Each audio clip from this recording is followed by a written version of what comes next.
My stepmother made me cook and clean for 5 hours, then called the cops on me. "You're such a leech," my stepsister said. I didn't argue. But 2 hours later, my dad watched a video and went pale. And if you're thinking, okay, that can't be real, I get it. I wish it wasn't. But welcome to my life, where I learned that in America you can do everything right, still get blamed, and then get told to be more grateful by someone who's never held a mop in her entire existence. So yeah, let me back up before I start sounding like a courtroom drama. I grew up in a little place called Willow Creek, the kind of town where the diner knows your order, the neighbors know your business, and if you sneeze too loudly, somebody's aunt will text your grandma to ask if you're sick. I lived with my grandma, Patricia Thompson, Grandma Pat, because my dad, Stephen, worked at sea. He was a marine engineer, which means he fixed engines on ships that were basically floating cities, and he was gone so much I started measuring time by his duffel bag. When the duffel bag appeared, Dad existed. When it disappeared, so did he. He wasn't cruel. He didn't yell. He didn't hit. He just wasn't there. And when he was there, he acted like being a parent came with instructions he'd lost somewhere in the Pacific. He'd stand in the doorway, watch me doing homework, and say things like, "Everything good?" Like he was checking a fridge temperature. I'd nod. He'd nod back. End of conversation. Grandma Pat did the actual parenting, the real kind. The kind where you notice when a kid is quiet in the wrong way. She made pancakes when I was sad, and grilled cheese when I was stressed, and she had a sixth sense for lies, especially my "I'm fine." But the other person who mattered? Our neighbor, Robert Miller. Robert was that man every small town has. Half mystery, half kindness. Full-time, doesn't talk much but somehow knows everything. He lived next door with a porch, a guitar, and an old dog that moved like it had been disappointed since 2009. I was 8 when I first wandered over and stared at his hands while he played. "You sing?" he asked, without looking up. "No," I lied. Robert didn't argue with kids. He just handed me the guitar like he already knew the truth. And that's how my life got a soundtrack. I sang in the community center choir. I did little performances at town events. Robert taught me chords and showed me how to breathe before a note, like confidence was something you could train.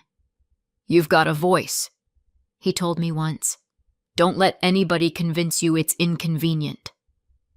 I didn't understand how important that sentence would be later. It wasn't dramatic. No movie moment.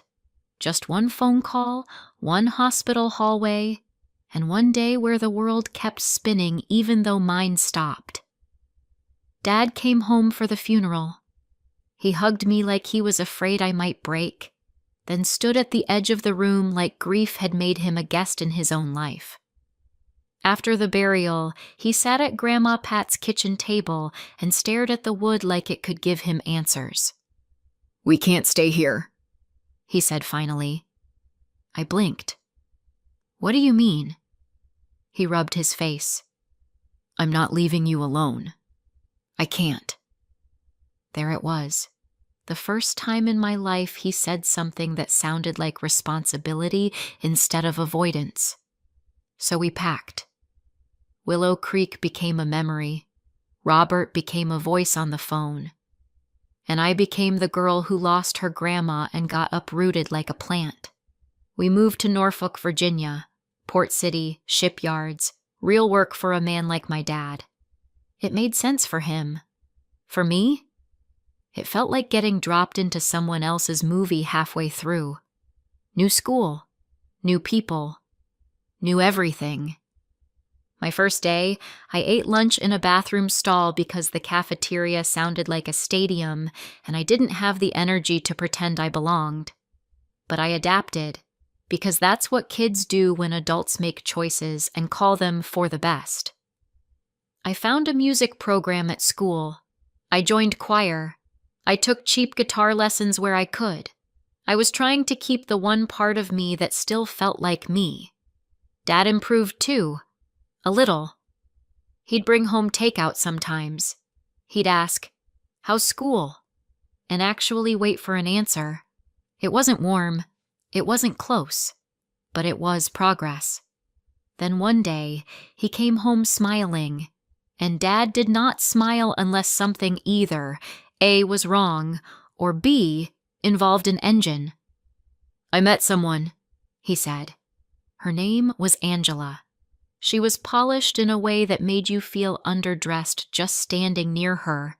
Hair perfect, teeth perfect, sympathy preloaded like an app. The first time I met her, she hugged me tightly and said, "Oh, sweetheart, it must have been so hard. I can't imagine." And she said it loud enough for Dad to hear every word. That was Angela's thing. Everything kind, everything public. Then her daughter appeared behind her. Samantha. Sam. Same age as me, same "I'm bored" face, same energy as a cat deciding whether you deserve to live. She looked me up and down and said, "So you're Emily." Not hi. Not nice to meet you. More like, "So you're the problem I've heard about." Angela laughed, too bright. "Sam's just shy." Sam wasn't shy. Sam was a professional hater with a part-time smile. But I tried. I really did. Because Dad looked relieved when Angela was around. Like he could finally put down a burden he'd been carrying awkwardly. They started coming by more. Angela cooked dinners like she was filming a lifestyle channel. She brought me little gifts. Lip gloss, a sweater, a notebook with "Dream Big" on it. "You deserve a real family," she'd say. And I hated myself for wanting to believe her. Then Dad, my emotionally stunted, sea-worn father, did the thing I didn't expect. He proposed. They got married at the courthouse 3 months later. Quick, clean, legal. And I swear to you, the second that marriage certificate existed, Angela's personality updated like software. New version, less friendly, more control. It started with comments. "Emily, you left a cup in the sink." "Emily, you chew too loudly." "Emily, you don't fold towels like an adult." Then it became rules. A chore chart appeared on the fridge like a threat held up by magnets. Sam had 2 little tasks. Take out the trash twice a week, feed the dog sometimes. I had an entire household.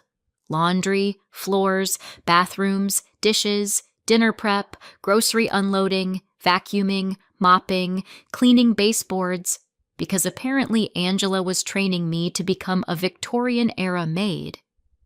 And whenever I looked exhausted or confused, Angela would tilt her head like I was letting her down. "I'm teaching you responsibility," she'd say.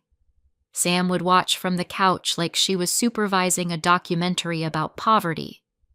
"You should be grateful," she told me once while I scrubbed the stove. "Some girls don't even have families." I stared at her. My hands smelled like bleach. She added, "And you contribute nothing. You just take." Sam loved that word. Take. Like I was stealing oxygen. Dad didn't see it because Dad wasn't home. He took another contract. Weeks. Months. Angela acted like a hero holding the household together while he was gone. When he called, she made sure I sounded cheerful. "Tell your father how thankful you are," she'd whisper, handing me the phone. I'd swallow everything I wanted to say and go, "Thanks, Dad," like a hostage reading a script. After the call, Angela would smile at me. "You did good," she'd say, like I'd just lied correctly. The biggest problem wasn't the chores. It was what Angela did to everything I loved. Music became a distraction. Guitar practice became noise. Singing became showing off. One afternoon, I came home with a flyer for a school showcase. Choir is doing solos, I told Dad on the phone. I got invited to audition. Before he could answer, Angela's voice floated in from the kitchen. Solos? She repeated, like I'd said arson. Emily, you have responsibilities. You can't keep chasing fantasies. Dad hesitated, because Dad always hesitated when two people wanted different things. Maybe you can do it another time, he said. Angela smiled like she'd won a prize. That night, my guitar wasn't in the corner where I left it. I found it in the hall closet, behind cleaning supplies. Angela didn't look up from her phone when I brought it out. Oh, she said casually. I put it away? You were getting obsessed. Obsessed. Right, because wanting one thing for yourself is a character flaw when you're living under someone else's roof. And it got worse. Angela started controlling my schedule the way people control a dog leash.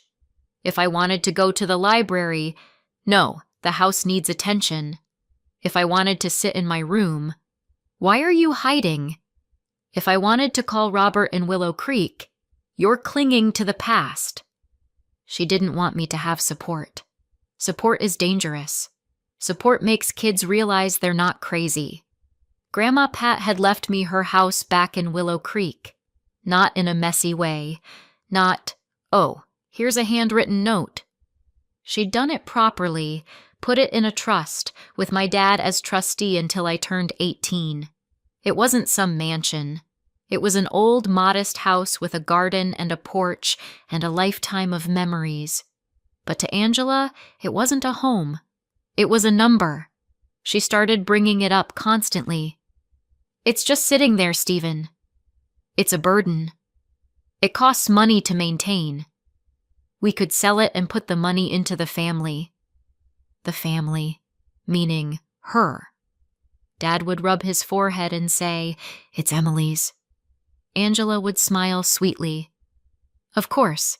I'm just thinking about what's smart. Angela always used the word smart when she meant profitable. And then a new name started appearing in our house like a bad smell. Tyler.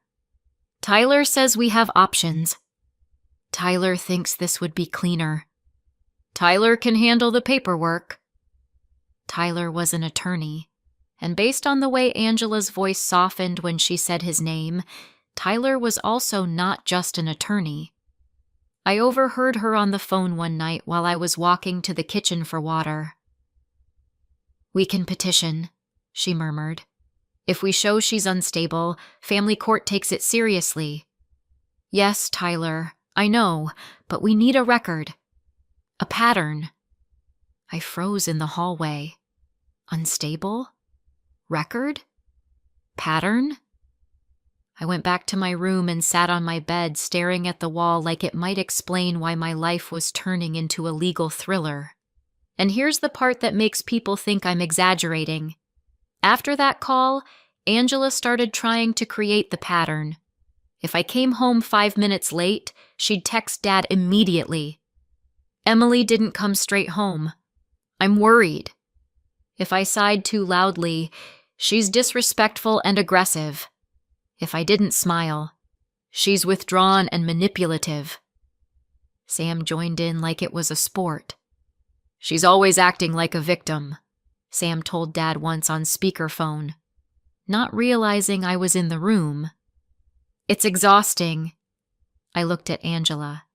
Angela looked right back at me and smiled, calm as a hostage negotiator. Dad started sounding tired when he called. Are you giving Angela a hard time? And that's when I realized something awful. Angela wasn't just trying to control me. She was trying to rewrite me. Because if she could convince Dad I was difficult, she could justify anything. She could justify punishing me. She could justify isolating me. She could justify going to court and saying, "This child is unstable and her father's never home, so I should manage the assets." It was a plan. A disgusting plan. And I was the obstacle. Before Dad left for his contract, he did something responsible. He installed a couple of small security cameras in the common areas, entryway, living room, kitchen. No audio, just video. He told me it was for safety. And maybe part of it was, but I could tell there was another reason. Dad was afraid. Not afraid of Angela. Afraid of me. Afraid that I was exaggerating. Afraid that I was becoming a typical teen. Afraid that he'd come home to some disaster and everyone would say, "How did you not see this?" So he did what a lot of people do when they don't know who to believe. He tried to outsource trust to technology, which is kind of funny, in a tragic way, because the cameras didn't catch me lying. They caught Angela. Angela woke me up at 6:30 a.m. like she was starting a shift at a prison. "Up," she snapped. "Kitchen, now!" I stumbled in, still half asleep, and she shoved a list at me. It was insane. Clean the bathrooms, vacuum and mop the entire first floor, 2 loads of laundry, cook breakfast, cook lunch, prep dinner, organize the pantry, wipe down the fridge, polish the kitchen cabinets. I stared at it. "Why?" Angela smiled. "Because you live here." Sam wandered in wearing leggings that probably cost more than my groceries for a month. She poured herself juice and leaned against the counter like she was judging a competition. "Don't complain," she said. "You literally contribute nothing."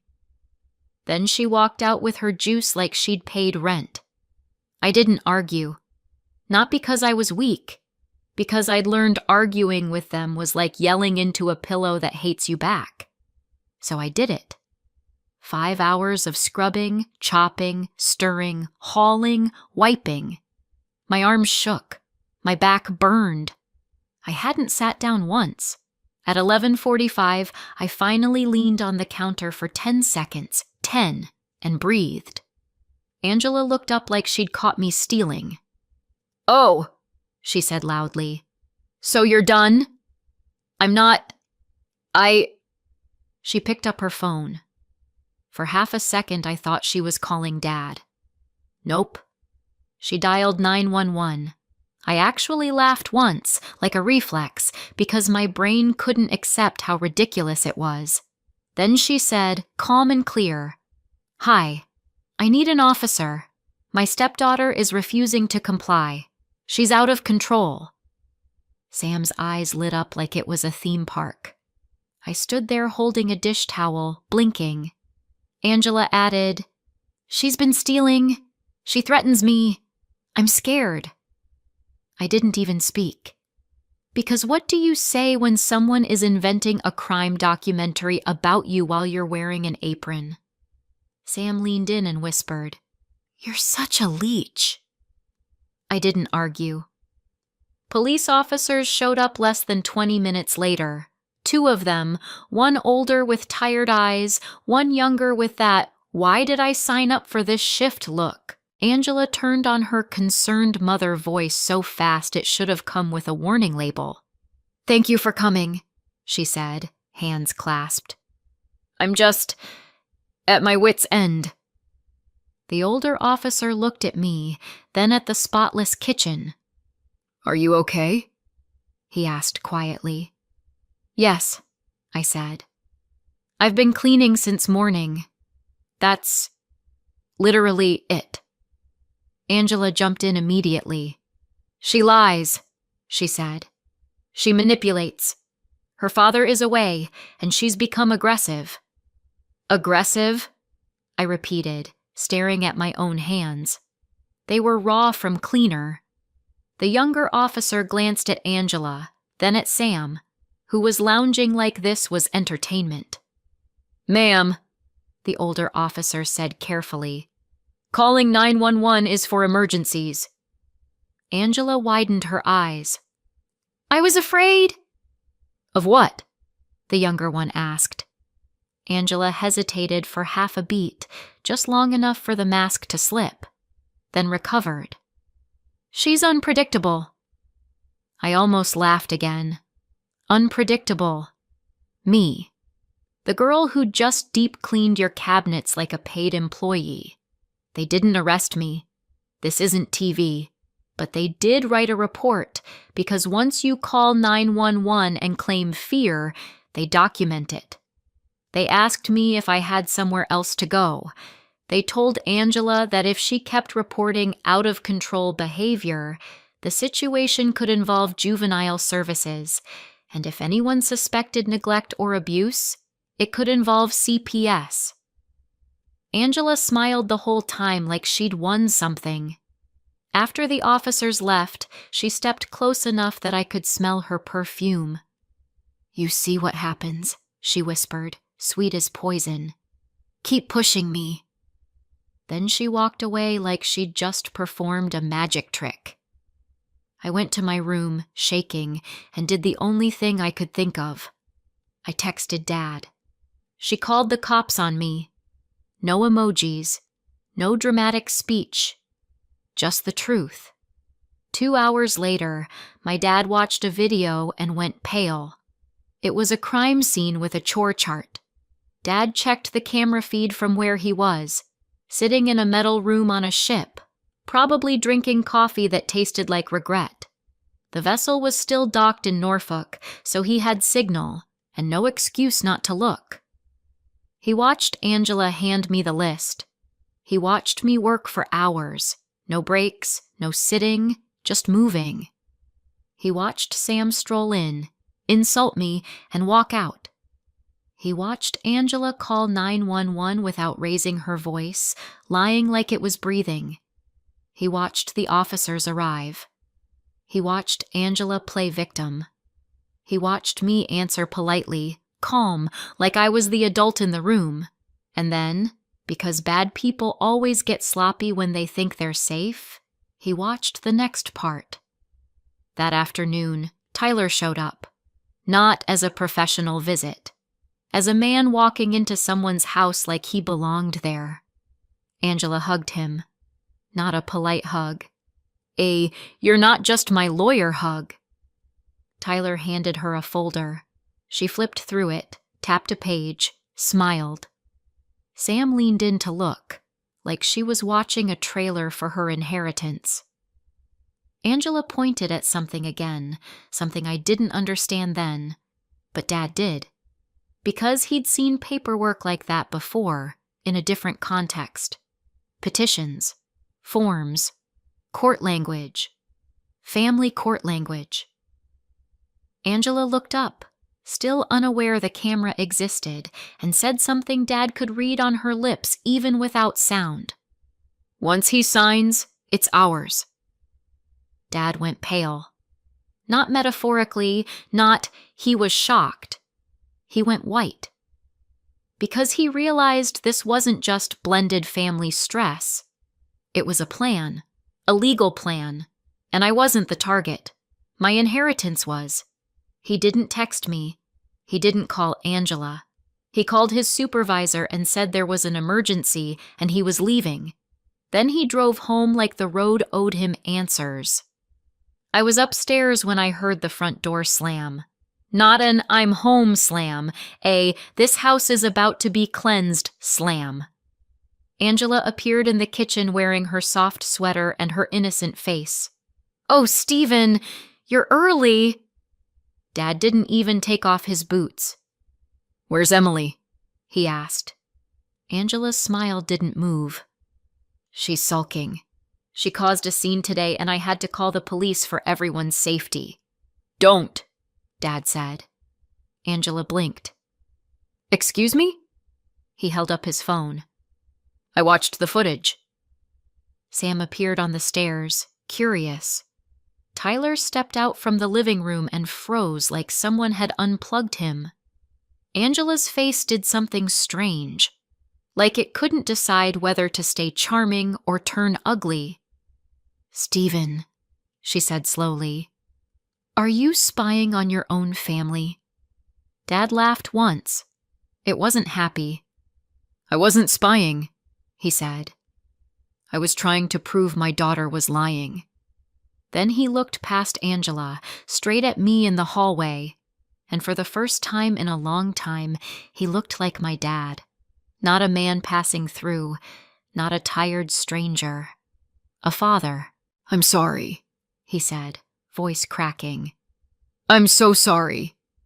Angela snapped. "This is ridiculous! She's manipulative." Dad didn't even flinch. "You called the cops on a kid who was cleaning your house. She's ungrateful. She's my daughter." Sam scoffed, loud and nasty. "She's a leech." Dad turned so fast, Sam actually stepped back. "Pack your stuff," he said to Angela. "Both of you. Now." Angela's mask fell completely. "You can't just... I live here." "No," Dad said. "You lived here." Tyler cleared his throat like he was about to switch into courtroom mode. "Stephen, let's be rational. We can discuss the trust arrangement and..." Dad pointed at him without looking. "And you can get out of my house before I call the police again. This time for trespassing." Tyler opened his mouth. Nothing came out. Because for once, Angela didn't control the story. She tried one last move. The classic. "You'll regret this," she hissed. "She'll ruin you. She'll accuse you of things." Dad stared her down. "Funny," he said. "That's exactly what you tried to do to her." Angela stormed upstairs. Sam followed, muttering insults like she needed the last word to breathe. I stood there shaking, not because I was scared of them anymore, but because my body didn't know what to do with the sudden absence of danger. Dad walked toward me slowly, like he was afraid I'd disappear if he moved too fast. Then he hugged me. It was awkward, stiff, real. "I should have believed you," he whispered. I didn't say, "Yeah, no kidding." I just held on, because I didn't need a speech. I needed him to stay. That night, Angela and Sam left with 2 suitcases and a thundercloud. Tyler didn't look at me on his way out. He stared at the floor like it had better legal advice than he did. Dad changed the locks. The next morning, he did the most American thing possible. He made phone calls. He called a divorce attorney. He called someone to check the trust documents and make sure no one had filed anything while he was away. He asked what it would take for Angela to try to petition for control and what it would take to stop it cold. Then he called Robert Miller in Willow Creek, because he remembered suddenly that I had a whole life before Angela. Robert didn't say, "I told you so." He just said, "You two okay?" And for the first time in months, I could answer honestly. "We're getting there." Dad took leave from work. Not forever. Not magically, but long enough to prove something to me. One morning he called me into the kitchen, the same kitchen that had felt like my punishment chamber. He slid a mug of hot chocolate across the table. "I'm home," he said. I stared. "For how long?" He swallowed. "As long as I can make it work," he said. "And longer than I've been doing." He rubbed his hands together like he was nervous. "I thought being a good father meant providing," he said quietly. "Turns out it also means being here." I looked around at the quiet house. No chore chart. No footsteps demanding more. No voice calling me a burden. Just my dad, trying. It wasn't a perfect ending, but it was a real one. And for the first time since Grandma Pat died, I felt something I hadn't felt in a long time. Safe. Not because I suddenly became stronger, but because the right person finally opened his eyes, and the truth had been sitting there the whole time, caught on camera. Thanks for spending your time with me. If you want more stories like this, hit subscribe and give this video a like. And don't be shy, leave a comment. Your support means a lot. Take care, and I'll catch you in the next one.